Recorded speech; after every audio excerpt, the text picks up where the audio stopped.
मैंने काफ़ी संघर्ष किया और परमेश्वर के साथ चलने के शुरुआती सालों में बहुत ही निराश रहा करती थी, जिसका अब पता चला कि मुझे नहीं होना चाहिए था। पर कई बार अच्छा होता है कि आप दूसरों की गलती से स्कूल जाते हैं।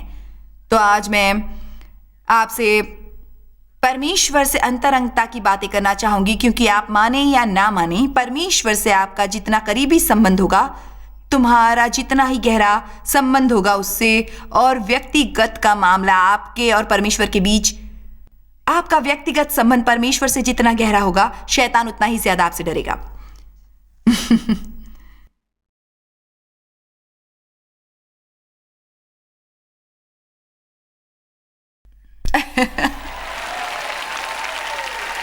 तो इसे मैं फिर से कहूंगी, जितना गहरा, जितना ही अंतरंग, जितना ही व्यक्तिगत, जितना अधिक सच्चा परमेश्वर से आपका संबंध होगा, उतना ही ज्यादा शैतान आपसे डरने लगेगा।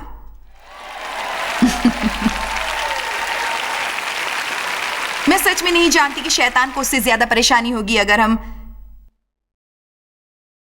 किसी संस्था का हिस्सा हों और सभी धार्मिक नियमों और कायदों को मानना चाहें, पर दिल से कोई जुड़ाव न हो और परमेश्वर से झूठे ठहरे। और जानते हैं, मुझे याद है जब मैं कई सालों पहले जब मैं सोचा करती, अब मुझे नहीं लगता कि परमेश्वर को उसे बताऊंगी, क्योंकि मैं सचमुच नहीं चाहती उसके बारे में बात करना, और मैं कितनी मूर्ख थी।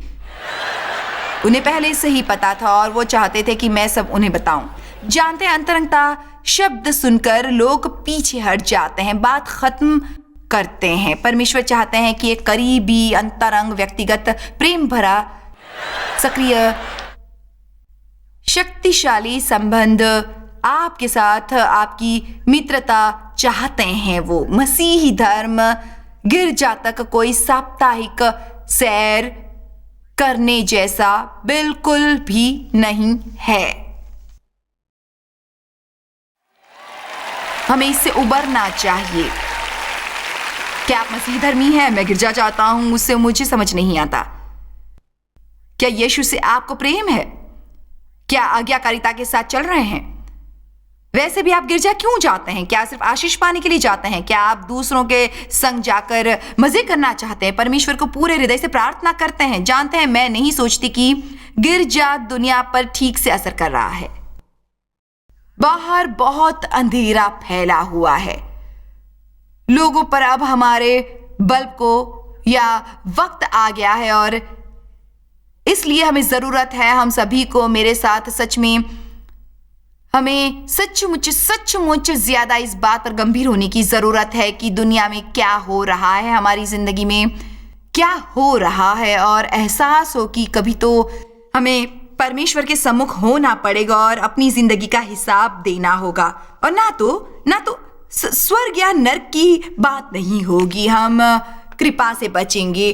पर अरे बाप रे, मैं अपना समय बर्बाद नहीं करना चाहती, परमेश्वर का समय बर्बाद नहीं करना चाहती, मैं फलवंती न होने वाली नहीं बनना चाहती, मैं इस जगह पर बैठकर जगह नहीं घेरना चाहती, मैं परमेश्वर के साथ बेमानी बातों पर बहस करके समय बर्बाद नहीं करना चाहती। जरूरत है समर्पण करने का, वक्त है, अब वक्त है इसमें सचमुच लगने का और परमेश्वर से सच कहने का। आप में से कितने लोग वैसा चाहते हैं? मेरी राय में दो ही बातें हैं, दो मुख्य बातें हैं। सच, परमेश्वर के प्रति एकदम सच्चा होना।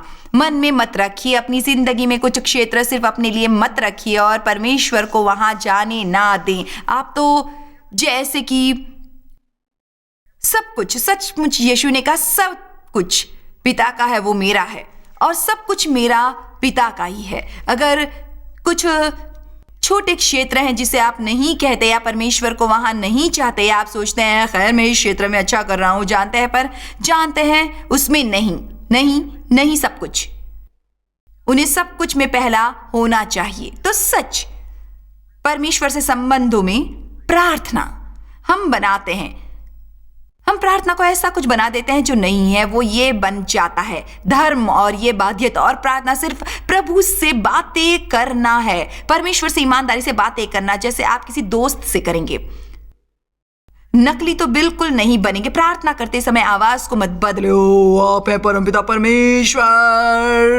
और मैं लोगों को ऐसा करते देखती हूँ। ये तो जैसे बात एक आवाज में करना और दूसरी आवाज में प्रार्थना। शर्त लगाती हूँ परमेश्वर सोचते होंगे आप इससे उभरेंगे कब।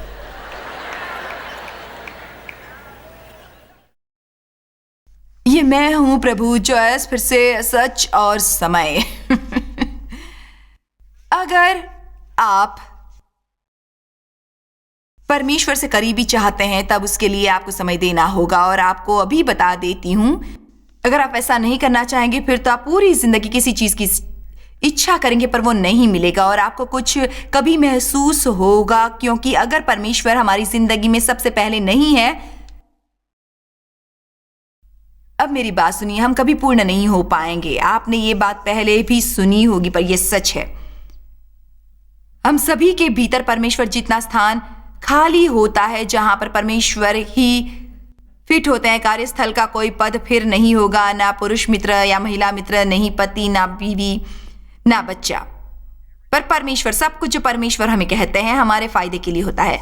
अब मुझे इतना आश्चर्य हुआ ये जानकर कि हम विश्वासियों में शक्ति होती है। जानते हैं, मैं वर्षों से गिरजा जाती हूँ और किसी ने मुझे वो नहीं बताया था, इसलिए मैं हारी हुई जिंदगी जीती रही। मैं स्वर्ग के अपने रास्ते पर जा रही थी पर मैं उसमें आनंदित नहीं थी। मुझे लोगों को देखना बुरा लगता है। मैं सोचती हूँ कि दुनिया में सबसे दुखी बात होगी एक मसीह धर्मी होकर दुखित रहना। सच तो यह है कि एक दुखी मसीह धर्मी एक विरोधाभास है। मैं बस नहीं सोचती कि दोनों ये ऐसा है बस जिसे एक ही वाक्य में कहना भी नहीं चाहिए, क्योंकि मसीह से जुड़ना ही बड़े आनंद की बात है। हमारे पाप क्षमा होते हैं, आपको एक नई शुरुआत मिलती है, आप मसीह में एक नई रचना है, आपके पास उम्मीदें हैं। जानते हैं, ये वैसा है जैसे सब कुछ है, बस इतना मतलब ये नहीं कि हमारी समस्याएं नहीं हैं, लेकिन साथ परमेश्वर है, साथ परमेश्वर है। जानते हैं, लोग हमेशा कहेंगे खैर मैं इससे गुजर रहा हूं और मैं उससे गुजर रहा हूं, खैर है भगवान का धन्यवाद कि तुम गुजर रहे हो और कहीं बीच में ही अटके हुए नहीं हो, ऐसी जगह जहां से तुम निकल नहीं सकते। धन्यवाद प्रभु मैं गुजर रही हूं, धन्यवाद प्रभु मैं गुजर नहीं रही हूं, गुजरने की कोशिश में हूं। बिना परमेश्वर अपनी जिंदगी में तुम्हें समस्याएं होंगी पर आप उनको मंजूर कैसे करते हैं? आप परमेश्वर को नहीं। आमीन। तो हमें सीखने की जरूरत है गंभीर होना हमारे संबंध में परमेश्वर से। परमेश्वर हमें शक्ति देते हैं, लेकिन वो शक्ति अंतरंगता से आती है उनके साथ। मैंने शैतान पर चिल्ला के कई साल बिताया, मतलब मैं चिल्लाई और उल्टे जवाब दिए जब तक कि मेरी आवाज खत्म नहीं हो गई और फिर भी मुझे कोई जीत नहीं मिली। और एक दिन परमेश्वर ने मुझसे कहा, तब पकड़ा, मुझे लगा कि मैं प्रार्थना कर रही थी, वो ज्यादातर चिल्लाहट थी। और उन्होंने कहा, क्यों ना तुम भी, मैं विचार बस मन में आया, तुम वो अभ्यास क्यों नहीं करती कि यीशु आत्मिक युद्ध में कैसे लड़े। उन्हें तो शैतान से कोई परेशानी नहीं हुई, मतलब जब यीशु कस्बे में आए फिर गए। मैं नहीं चाहती थी कि एक हफ्ते पहले फिनिक्स आकर हफ्ते भर दैत्यों पर चिल्लाऊं और फिर प्रचार करूं। आमीन। जानते हैं, जब आप काम पर जाएं तब सभी शैतानों को छिप जाना चाहिए। सुबह जब आप अपने पैर फर्श पर रखें, एक दैत्य चिल्लाए दूसरे पर, ओ बाप रे वो बिस्तर से उठ गया है, ओ नहीं वो उठ चुकी है, ये नहीं, ओ जानते हैं ये शैतान और शैतान और शैतान और शैतान और शैतान है। हम शैतान की बातें काफी करते हैं। इसलिए अगर हम यीशु के जीवन को देखते हैं और सच में ये कि उन्हें कोई समस्या नहीं है शैतान के साथ, उन्होंने हर लड़ाई जीती, हर परीक्षा का सामना किया, विजेता बनकर निकले। हमें कुछ सबक बहुत जल्द सीखने होंगे और मैं उन सबको नहीं दोहराऊंगी, वो अपने आप में ही एक श्रृंखला है। पर एक बात तुमको मिलेगी, उन्होंने हमेशा ज्यादातर वक्त परमपिता के साथ बिताया, उन्होंने ज्यादा वक्त नहीं बिताया। हम सशक्त होते हैं परमेश्वर से अपने संबंध से। और जानती हूं कि मैं अगर पूछूं तो आप सभी सच कहेंगे। अगर मैं कहूं आप में से कितनों को परेशानी होती है नियमित गुणवत्ता समय परमेश्वर के साथ बिताने में, परमेश्वर संग बिताने में, अगर वैसे अनुशासन में आपको परेशानी उठानी पड़ती है, शायद यहां पर सभी हाथ उठ जाए। इसलिए अगर शैतान उस बात के लिए हमसे उलझता है तो सोचिए मतलब सोचिए ऐसा क्यों हो रहा है। जानते हैं, मैं सबसे हमेशा कहती हूँ मुझे खुशी है कि आप मेरा टीवी कार्यक्रम देखते हैं, पर मैं नहीं चाहती कि परमेश्वर के बदले आप मुझे चुने। क्या आपने मुझे सुना? मत सोचिए वैसा। जानते हैं, क्योंकि टीवी पर आपने परमेश्वर वाले समय पर आप एक प्रचारक को देखते हैं। उम्मीद है आप सप्ताहांत में यहीं रहेंगे। मैं रविवार की सुबह को यहीं मिलूंगी 11:15 की सेवा में। आप अगर गिरजा में जाएं या कुछ और प्रार्थना कर रहे हैं, मैं यहाँ 6 बजे रात को पहुंचूंगी। आपके आने पर स्वागत है, पर मैं फिर भी चाहूंगी कि परमेश्वर के साथ समय बिताएं। मैं चाहती हूँ आप अपने छोटे शरीर को सुबह बिस्तर से उठाएं। आमीन। और मैं चाहूंगी कि आप नोट करें, और फिर मैं चाहूंगी कि परमेश्वर के साथ रहें और नोट को फिर से देखें, क्योंकि जानते हैं क्या, हम आपको टुकड़ों में देंगे जो आपको जिंदगी की जरूरत है। आज रात में एक टुकड़ा मिलेगा आपको, कल सुबह में, कल रात को, शनिवार। कुछ लोग तो शायद पादरी स्कूल के लिए जल्दी आए होंगे, तो तुम्हें हर तरह के टुकड़े मिलेंगे, पर बस यही आपके पास रहेंगे जब तक उसे परमेश्वर तक ना ले जाएंगे। और आप कहेंगे मेरे पास ये महान जानकारी और वचन है, पर मैं इसका जिंदगी में प्रभाव देखना चाहूंगी। परमेश्वर, मैं इसीलिए आप तक ये कहने लाई हूं कि मैं आपके बिना कुछ नहीं हूं। मैं लोगों को दिए तोहफे की सराहना करता हूं और वो कैसे हमारी सेवा करते हैं, पर वो आप नहीं हो सकते। मैं आपसे मांगता हूं, उसे मेरी जिंदगी में जोड़ दीजिए और उसे कारगर बनाइए और मुझे उसका वो बोध कराइए जो जरूरी है। कुछ संदेश सुनकर दुनिया को तुम कैसे बदलोगे, इसकी चुनौती मैंने स्वीकार की तेजी से। वो सब हमारे गहरे नहीं उतरता। मतलब मेरा संपर्क टेलीविजन के साथ और रेडियो और सीडी और डीवीडी और यहाँ तक कि राज्य के इतनी सारी चीजें पड़ी हुई हैं। आप 5 दिन में 20 अलग संदेश सुन सकते हैं, और हम समझ गए हैं कि उसमें से कुछ भी हमारी सच्चाई नहीं बन सकता, क्योंकि हमें उन पर ध्यान लगाना होगा, अभ्यास करना होगा, हमें उसे अपने भीतर उतारना होगा, पूरा सुनना पड़ेगा। पर जब आप उसे सुनते हैं तो आप तो जैसे यार यही तो चाहिए, ये तो सच में मेरी जिंदगी की बड़ी बात है। तब आपको कुछ नोट लिखना होगा उस पर, और फिर उसी पर आपको डिग्री पाने जितनी मेहनत करनी होगी, और फिर परमेश्वर से कहना होगा अब मुझे इसमें डिग्री पाने की जरूरत है। अभ्यास भी करना होगा, मुझे सीखना भी होगा, मुझे बढ़ना भी होगा, मुझे इन वचनों पर ध्यान देना होगा, मुझे पवित्र पुस्तक में इन वचनों को देखना होगा। व्यक्तिगत अभ्यास की जगह कोई नहीं ले सकता। आमीन।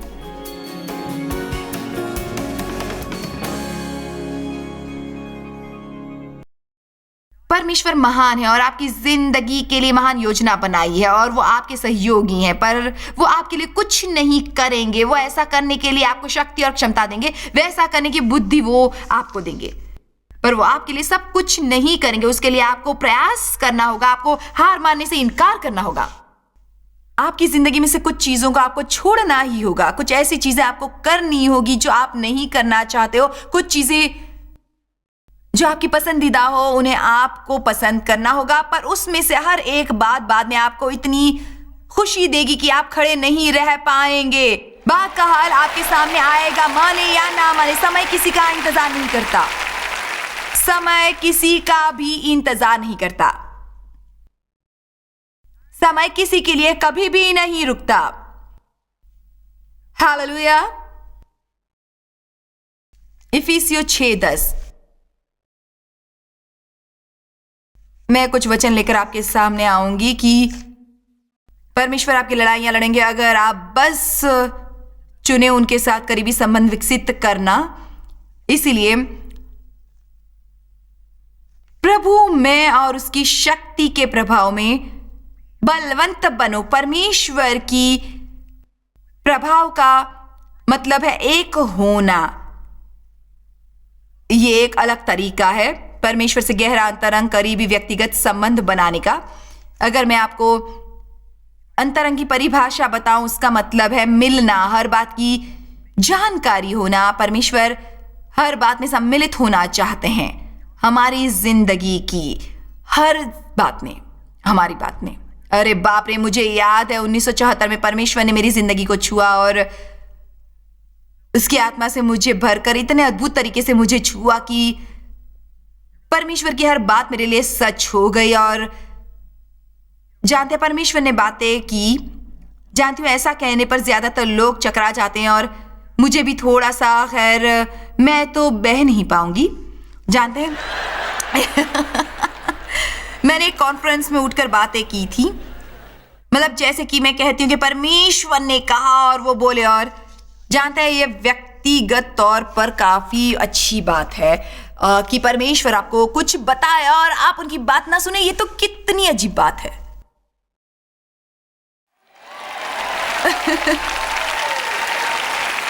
मतलब प्रभु रास्ता दिखाते हैं, निर्देश करते हैं। अब जानते हैं हम आवाजें हर समय नहीं सुनते, और सोचती हूँ यही तो सब लोग, खैर आप खुद को क्या समझती हैं, सोचती हो तुम्हारे पास स्वर को कोई सीधा कनेक्शन जोड़ता है। खैर मेरी भेड़ मेरी आवाज पहचानती है और मेरे पीछे न आने वाले अजनबी भी। अगर हम वचन जानते हैं परमेश्वर को सुन सकते हैं, और जानती हूँ कि ये सच है। जब परमेश्वर ने 70 के दशक में मेरी जिंदगी को छुआ, मैं परमेश्वर की आवाज नहीं खोज रही थी, परमेश्वर ने मुझे छुआ। वो दिन शुक्रवार था और उस रात हम बॉलिंग डेव के साथ जाया करते थे। अब सुनिए, मैं बताऊंगी कि परमेश्वर आपसे कितना अंतरंग होना चाहते हैं। आपके साथ उनका संबंध केवल आत्मिक नहीं है, उन्हें आपकी जिंदगी में हर चीज की परवाह है।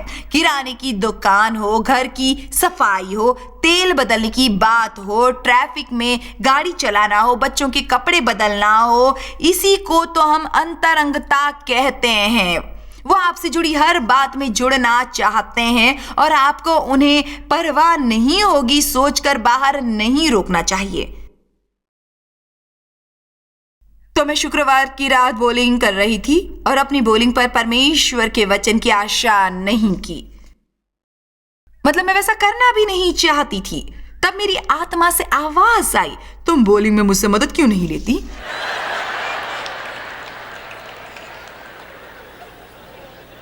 मैंने सोचा मैं वैसा हर रोज नहीं करूंगी। मतलब देखिए, मुझ में यह विचार आया, प्रभु तभी तो आते हैं जब बड़ी बड़ी विपत्तियां या आत्मिक धार्मिक सवाल खड़ा हो। बोल। और फिर मुझे सुनाई देने लगता है जैसे, खैर मुझसे अपने बालों को ठीक करने में मदद क्यों नहीं मांगती?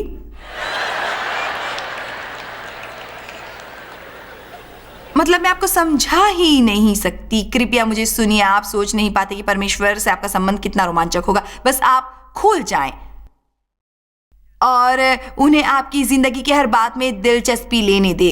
कृपया मैं जो कह रही हूं उसे सुने।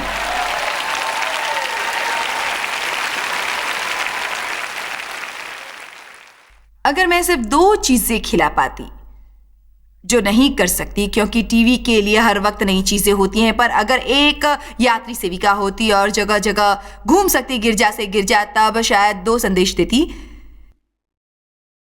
ये वाला और प्रेम यात्रा, क्योंकि वैसे भी पवित्र पुस्तक कहती है ये सबसे महान आज्ञा है, आप अपने प्रभु परमेश्वर को दिल से प्रेम करोगे, अपने पूरे प्राण से, अपने पूरे मन से और अपनी पूरी शक्ति से।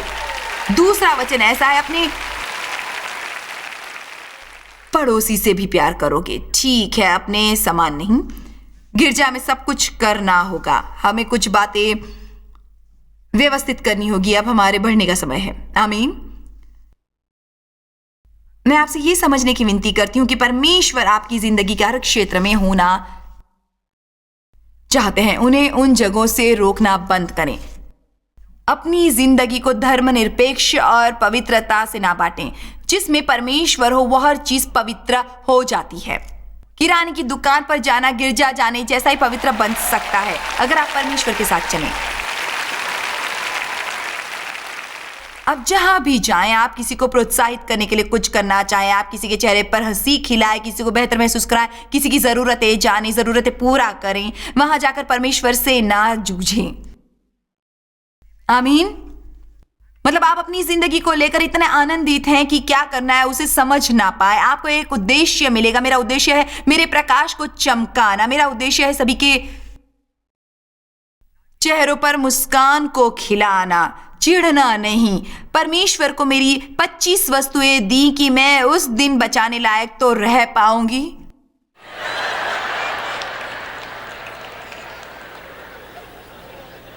शायद कोई इस कॉन्फ्रेंस में आया होगा। खैर परमेश्वर, अगर मैंने इस सप्ताहांत नहीं सुना, अगर मुझे इस सप्ताहांत वचन नहीं मिला परमेश्वर, तब मुझे नहीं लगता कि मैं चल पाऊंगी। खैर, आपको क्या वचन मिल गया? अब परमेश्वर महिमा, आप चल सकेंगे। परमेश्वर से प्रेम और लोगों से प्रेम। आमीन। और तुम लोग, तुम्हें खुद से प्रेम करना चाहिए, अंतरंगता पूर्ण प्रेम के लिए, बिना कुछ रखे। वाह, हर समय हताश हृदय में न रहे, पहचान के लिए, करीब आने के लिए, साथ में हर चीज बांटने के लिए। मित्रता दो हिस्सों का मिलन। इसलिए प्रभु में और उसकी शक्ति के प्रभाव में बलवंत बनो। अपनी शक्ति उनसे लो, उनका असीमित बल जो शक्ति देता है, और परमेश्वर के पूरे कवच को ओढ़ लो। हथियार बंद सैनिक का जो वचन परमेश्वर देते हैं, जिससे तुम शैतान की हर धोखेबाजी और रणनीति के विरुद्ध सफलतापूर्वक खड़े हो सको। पर हमारे लिए वैसा करना कैसे संभव होगा? प्रभु में सशक्त हो, उनके अंतरंग संबंधों के साथ एकाकार और मिलन और मित्रता और सहयोग की मदद से सशक्त होइए, क्योंकि हमारा अद्भुत युद्ध लहू और मांस से नहीं, केवल शरीर वाले विरोधियों से नहीं, परंतु प्रधानों से, अधिकारियों से, आत्मा के उन मालिकों और इस संसार के अंधकार के हाकिमों से और उस दुष्टता की आत्मिक सेनाओं से है। अलौकिक है। मैं कुछ बताना चाहूंगी, वहां बहुत कुछ हो रहा है उस अनदेखे क्षेत्र में जिसे हम भूल रहे हैं। हमारे देखे हुए इस क्षेत्र की तरह असली अनदेखा क्षेत्र भी है, और वहां भी परमेश्वर की सुरक्षा है हमारे लिए। वहां स्वर्गदूत हैं, पर वहां बहुत ही दुष्टता और बुराई भी है, और दैत्यों की बड़ी सेना भी है जो हमसे लड़ना चाहती है। और मैं आपको बताऊं क्या, आपको प्रकाश का वो कवच पहन लेना होगा और परमेश्वर के साथ हर बार समय बिताएं। आप यीशु को ओढ़ते हैं और वो प्रकाश ओढ़ते हैं, और आप उस नई प्रकृति में होते हैं, और शैतान को समझ नहीं आता कि वो आपका क्या करे, जो रोशनी आपको ढकती है।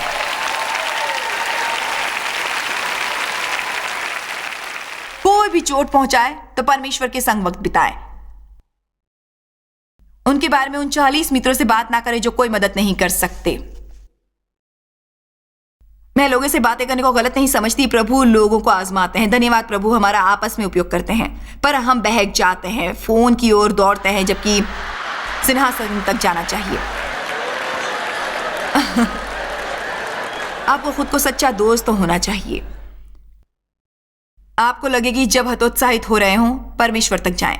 जब आप गुस्से में हो, नाराज हो, आपको किसी से माफी मांगनी हो या माफ करना हो, परमेश्वर तक जाएं। आपको उसकी ऊर्जा मिलेगी। आप कहेंगे, प्रभु प्रार्थना कि ये जगह नहीं छोड़ूंगा जब तक आप बाहर चलने की कृपा नहीं देते और अपनी इच्छा से लोगों से वैसा व्यवहार करवाए जैसा कि आप चाहते हैं मैं करूं।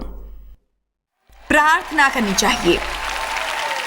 उसे कोई बड़ी आत्मिक सी चीज होने की जरूरत नहीं है। आपको किसी खास जगह भी होने की जरूरत नहीं है। आप खुद को मॉल के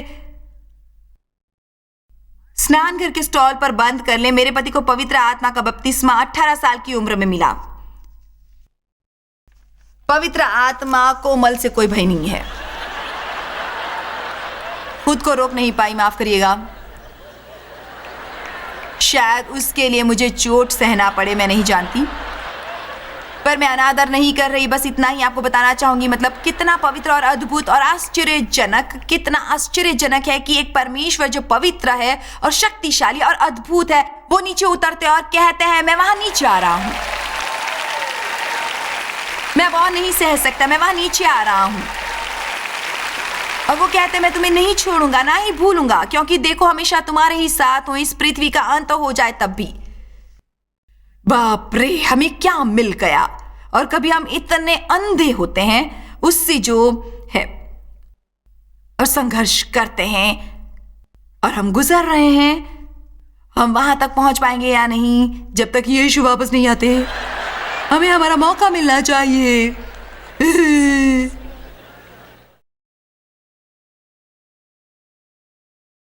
हमने सब कुछ कर दिया। मैं बस गलत करते हुए परेशान थी। फिर मैंने कहा आपको मुझे इसे करने में सहायता करनी होगी प्रभु। आमीन। खैर, अब आदर है परमेश्वर को उनके साथ इच्छित हमारी अंतरंगता के स्तर का, हमारे निर्धारित इंतजार का। परमेश्वर के हम जितने करीब होंगे हमारा जीवन भी उतना ही। मेरा मानना है कि आपको इस शिक्षा में आनंद आएगा। परमेश्वर को अपनी लड़ाई लड़ने दे।